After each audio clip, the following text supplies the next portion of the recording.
نبی پاک صلی اللہ علیہ وسلم نے انہیں اس ارادے سے روک دیا، کیونکہ آیت نازل ہوئی اے ایمان والو حرام نہ ٹھہراؤ وہ ستھری چیزیں کہ اللہ نے تمہارے لیے حلال کی، حد سے نہ بڑھو، بے شک حد سے بڑھنے والے اللہ کو ناپسند ہیں۔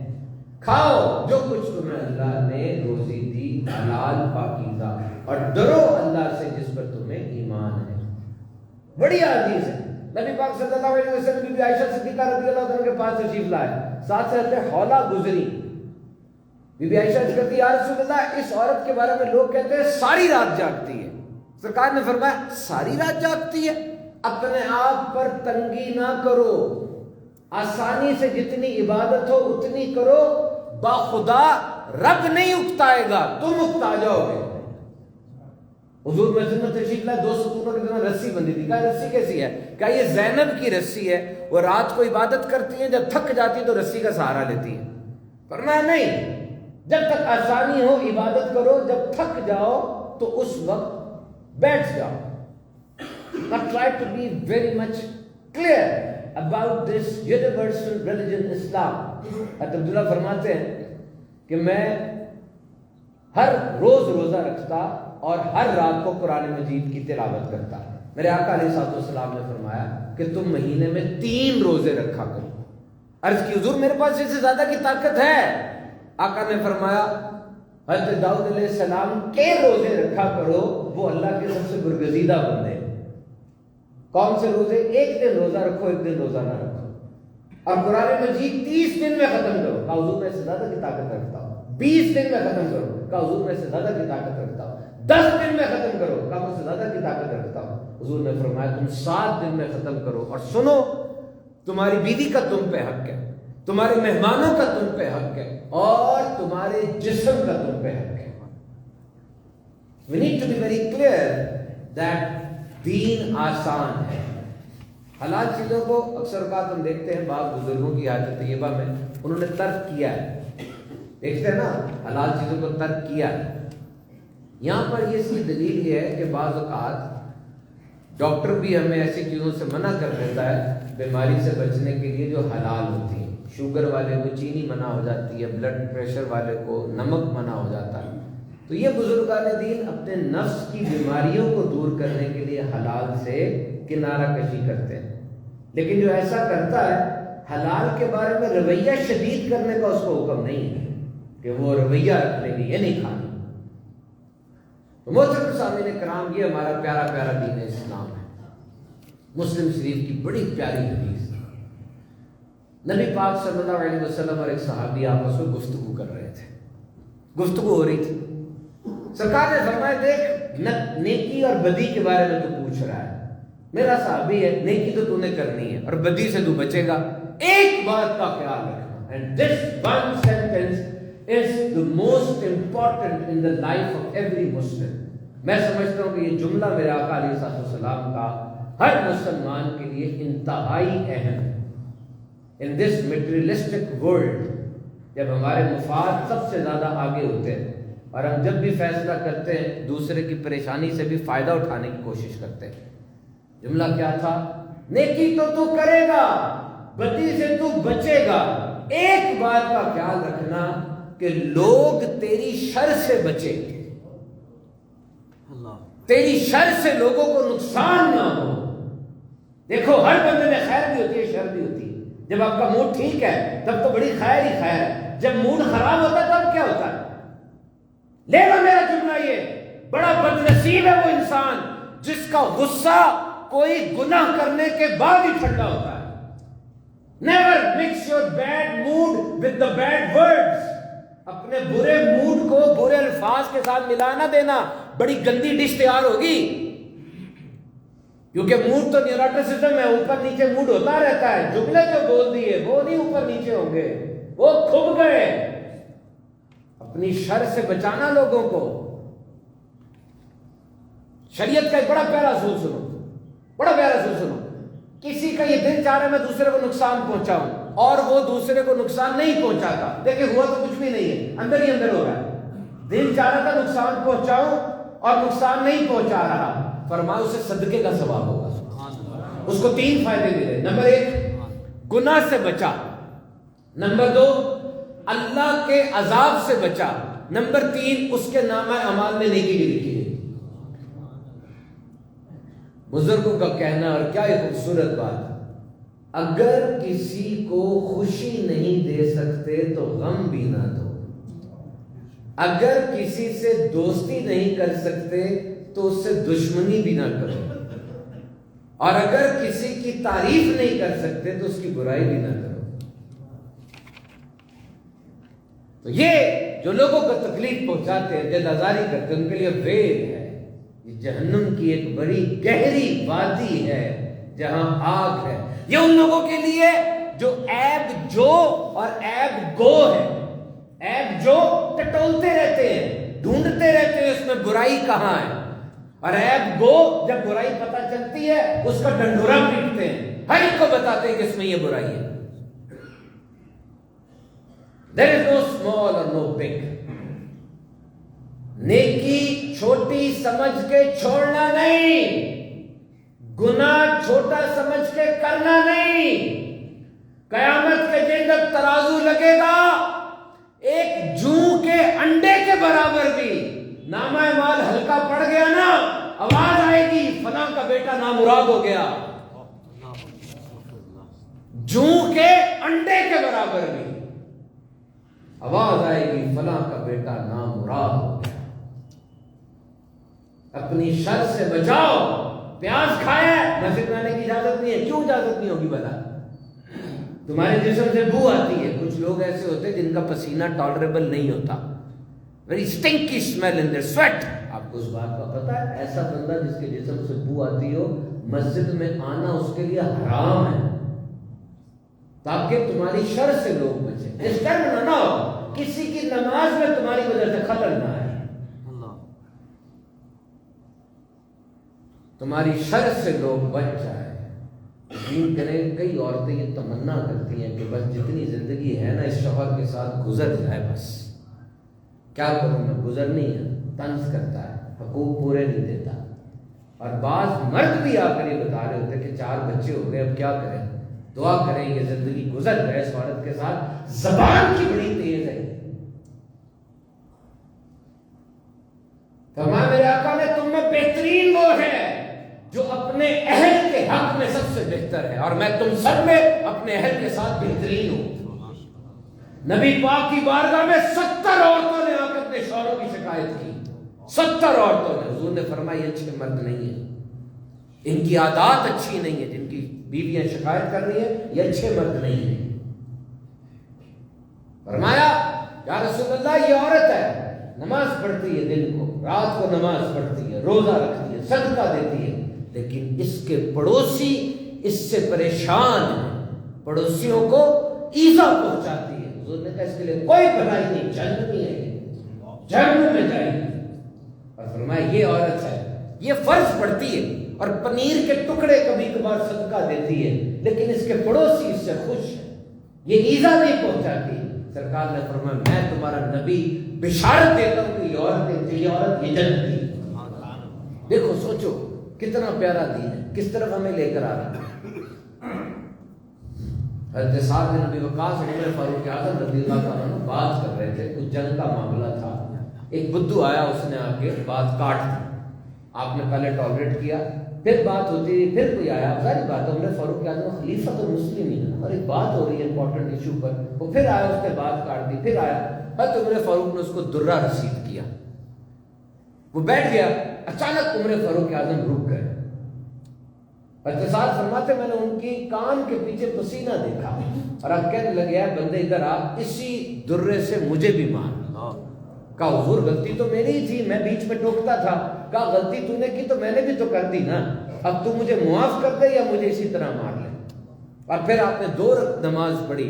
اتصال فرماتے ہیں رو رہے تھے خلیفۃ المسلمین اور ساتھ یہ کہتے جا رہے تھے عمر تو بھول جاتا ہے، عمر تو بھول جاتا ہے کہ تو خشک گوشت کھانے والا تھا، تو بھول جاتا ہے کہ تو خطاب کا بیٹا تھا، تو بھول جاتا ہے. ایک صاحب آئے، نبی پاک صلی اللہ علیہ وسلم کے پاؤں مبارک پر اپنا پاؤں کہا گیا، فربا تھے تھوڑے سے، تو سرکار نے اپنی چھڑی ہلکی سی چبوئی اور کہا یار پاؤں تو ہٹا لو. انہوں نے پاؤں ہٹایا، اب ان کی طبیعت میں بے چینی آ گئی، ساری رات پریشان رہے کہ بے ادبی ہو گئی ہے شاید۔ اگلے دن دربار میں آئے تو ڈر رہے تھے کوئی آیتیں نہ نازل ہو گئی ہوں، کیونککہ رب تعالیٰ تو غیر ارادی طور پہ بھی بے ادبی ہو جائے سرکار کی بارگاہ میں برداشت نہیں فرماتا۔ آپ کے عرض کی یا رسول اللہ کل میرے حضور نے بات ہی کوئی نہیں کی اس ٹاپک پہ، آتے ساتھ ہی فرمایا بھائی کل جو میں نے تمہیں چھڑی چبوئی تھی اس کے لیے مجھے معاف کر دو۔ وہ بیٹھ گئے دھاڑے مار مار کے رونے لگے، یا رسول اللہ غلطی میری، کہا نہیں مجھے معاف کرو اس بات پر۔ کہتے حضور میں آپ سے راضی ہوں، میری آل آپ سے راضی ہے، کبھی میں جملہ منہ سے نہیں کہہ سکتا، یہ آپ کی بارگاہ میں کیسے عرض کروں؟ سرکار نے فرمایا پھر سن لے، ابھی مال غنیمت میں 80 اونٹ میرے آئے ہیں، میں سارے اونٹ تجھے دیتا ہوں تاکہ تو راضی رہے۔ خدا کی قسم اتنا پیارا اسوہ کسی کا ہوگا۔ ایک بندے کے بارے میں مشہور تھا، وہ کھوٹے سکے لے لیا کرتے تھے، لوگ جا کے جان بوجھ کے کھوٹے سکے دیتے، پتہ نہیں آپ میں سے کہیں کو سکوں کا پتہ ہوگا کہ نہیں، سکہ ہوتا تھا اس میں کوئی پریشانی کوئی خرابی ہوتی تھی نا تو وہ کھوٹا ہو جاتا تھا، چلتا نہیں تھا، لیگل ٹینڈر منی نہیں رہتا تھا، وہ چل نہیں سکتا تھا۔ وہ آ کے ان بابا جی کو کھوٹا سکہ دیتے، وہ رکھ لیتے، وہ کہتے شاید کوئی کملا سا ہے اس کو پتہ ہی نہیں چلتا، وہ کھوٹا سکہ رکھ لیتے، کھوٹے سکے رکھ لے، لوگ دور دور سے آتے دیتے، دیکھ کے ہنستے، دیکھو رکھ لیا بابا جی نے، چل گیا سکہ۔ بابے کا جب بیٹا ایک دن مسند پر بیٹھا، اس نے دیکھا کھوٹا سکہ دے، اس نے کہا یہ کہانی نہیں چلے گی، چلے جاؤ، کھوٹا سکہ نہیں چلے گا یہاں۔ بابا جی نے اس کو ڈانٹا، کہا دیکھ اگر وہ مجھے کھوٹا سکہ نہیں دے گا تو کسی اور کو دے دے گا، بہتر نہیں کہ ہمارے پاس ہی آ جائے۔ اور جب ان بابا جی کا انتقال ہوا، ہائے ہائے، رب کی بارگاہ میں عرض کرنے لگے مالک تو جانتا ہے میں نے سارے کھوٹے سکے چلا دیے، آج یہ کھوٹا تیری بارگاہ میں پیش ہو گیا، اسے بھی نہیں چلا دے۔ میں نے سارے کھوٹے سکے چلائے، آج اس کھوٹے کو بھی کہیں چلا دے۔